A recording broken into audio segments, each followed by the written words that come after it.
What if the person you instantly dislike turns out to be the one who understands you best, and the one you admire most is hiding serious flaws? Today we're diving into Pride and Prejudice by Jane Austen. At its core, this story explores how easily we misread people, how ego can cloud judgment, and how real love asks both individuals to grow. We follow Elizabeth Bennet, intelligent, lively, and not afraid to speak her mind, and Mr. Darcy, wealthy, quiet, and often seen as proud. Around them, families worry about marriage security and reputation. But beneath the romance, the novel teaches something very practical. How to judge wisely, how to look beyond charm, and how to admit when we are wrong. When Elizabeth first meets Darcy, she quickly decides he is arrogant and unpleasant. Darcy in turn looks at Elizabeth's family and assumes she is socially inferior. Each of them feels certain, and each of them builds a picture that feels complete. This is how first impressions work. A moment becomes a conclusion. A few words become a personality. Once the label is created, we protect it. Think about entering a new workplace. You meet someone who seems distant and gives short replies. It is easy to call them rude. Later you learn they were under intense stress or dealing with personal problems. Suddenly the same behavior means something entirely different. The lesson is simple. Slow down your certainty. Leave room for information you do not yet have. When you feel convinced about someone, remind yourself you might only be seeing a fragment. Now consider pride. Darcy's pride comes from his upbringing and responsibilities. He believes he must maintain dignity and high standards. In some ways, this is admirable, but it also makes him seem cold. People feel judged by him, and they keep their distance. Pride can begin as self-respect, yet when it hardens into superiority, it quietly builds walls. Imagine an argument where you refuse to apologize because you feel you are right. You keep your position, but the relationship becomes strained. Over time, being correct matters less than staying connected. So the question becomes, is your pride helping you build bridges or defend loneliness? Lowering your guard is not surrender. Often it is growth. Elizabeth faces another trap. She is sharp and observant, and because she is usually perceptive, she trusts her judgment deeply. When she hears negative stories about Darcy, they match her earlier impression, so she accepts them almost eagerly. Prejudice can feel like intelligence. Agreement feels like proof. You can see this every day. If we already dislike someone, we believe criticism about them faster than praise. It feels satisfying because it confirms what we think we know. But this is the danger. When new information fits perfectly, that is when we should examine it most carefully. Then comes Wickham. Charming, open, friendly, and immediately likable. Compared to Darcy's stiffness, he seems warm and trustworthy. Elizabeth believes him because he is easy to believe. As the truth unfolds, we discover he is careless and manipulative. The pleasant surface hides serious flaws. How often does this happen in real life? Someone makes a brilliant first impression. They are funny, relaxed, charismatic. Later you notice they avoid responsibility or treat others poorly when it no longer benefits them. Charm attracts. Character reveals. So instead of trusting the smile, watch the pattern. Who are they over time? Who are they when being decent is inconvenient? Here is the twist many people miss. This is not simply a story about two people falling in love.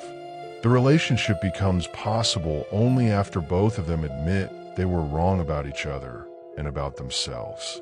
The real turning point is humility. Attraction may start the connection, but transformation makes it meaningful. When Darcy recognizes his arrogance and works to correct it, he becomes someone Elizabeth can respect.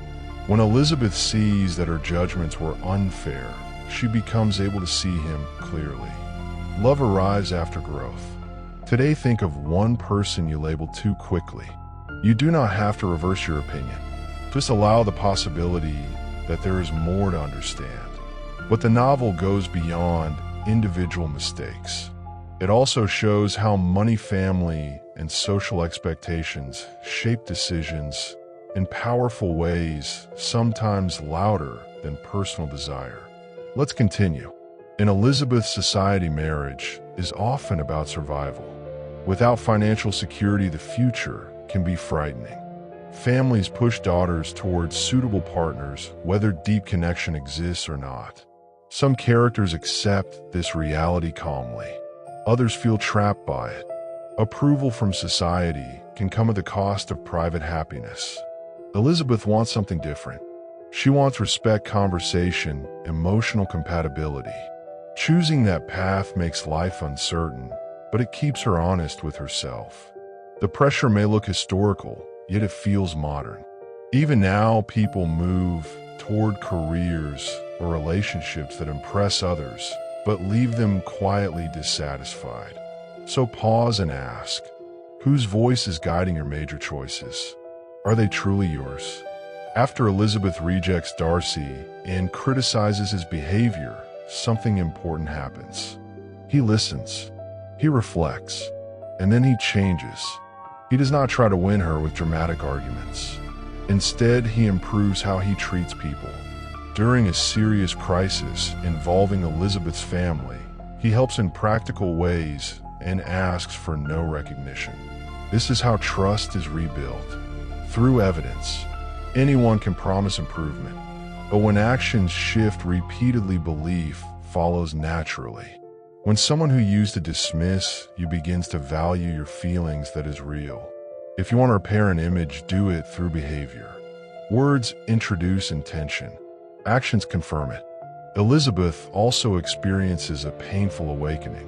She realizes she misjudged both Darcy and Wickham. For someone proud of her insight, this realization is humiliating.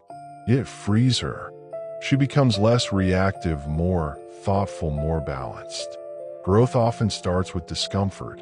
The moment you see your mistake clearly, you step closer to wisdom. Think back to a time you were certain about someone and later discovered you were wrong. It probably hurt, but afterward you likely became more careful with conclusions. Instead of escaping that feeling, stay with it. It is shaping you into someone better. Here is another truth people overlook. Darcy is not the only one evolving. Elizabeth's transformation is equally important. Without her willingness to reconsider, the story would never reach harmony. Two people move toward each other. Neither remains the same. And that leads us to the most powerful idea in the book. Strong relationships are built when both individuals are willing to update their understanding of themselves. Darcy releases his sense of superiority. Elizabeth releases her confidence in her own infallibility. Respect grows in that space. Love thrives where ego softens. Tonight, try something small. Think about a recent disagreement. Instead of replaying what the other person did wrong, search for one detail you may have misunderstood.